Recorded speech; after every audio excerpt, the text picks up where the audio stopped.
Issatou Koroma n'a que 15 ans, mais elle doit déjà apporter son enfant à la maternité.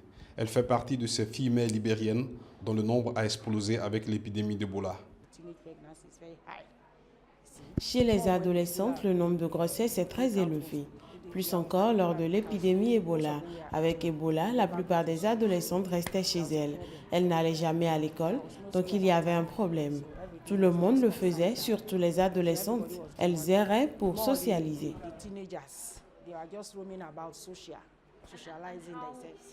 Trop précoce et sans suivi, la plupart de ces jeunes filles arrivent en consultation dans des situations d'urgence.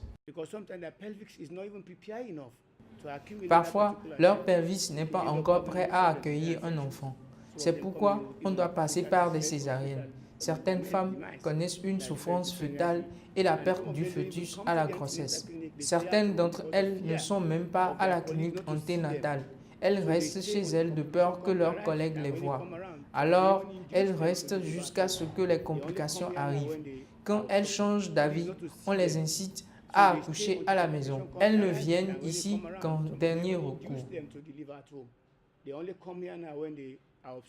En Sierra Leone, 1360 femmes meurent en couche pour 100 000 naissances vivantes. Dans le monde, c'est le pire taux de mortalité maternelle. L'ONU et le FNIAP estiment que les moins de 18 ans représentent 40% de ces décès.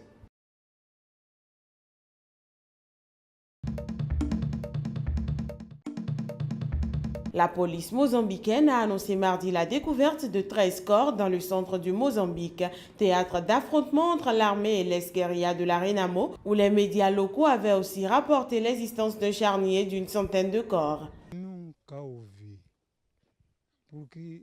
Je n'ai jamais entendu parler d'une fosse commune parce que les gens doivent dire la vérité. Si le chef de la localité dit qu'il n'y a rien, alors c'est que c'est faux.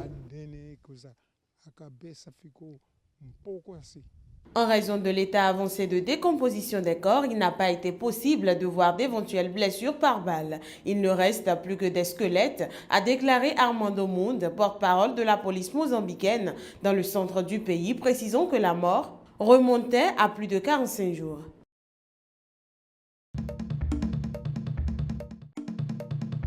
En visite au Maroc, le Premier ministre tunisien Habib Essid a déclaré que la coopération entre la Tunisie et l'Algérie dans la lutte contre le terrorisme est forte à la frontière entre les deux pays.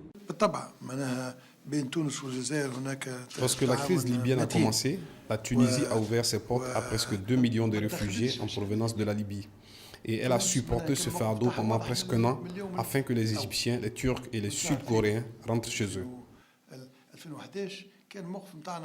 Pour Habib Essib, l'excellente coopération entre les deux pays tire sa source dans le respect réciproque.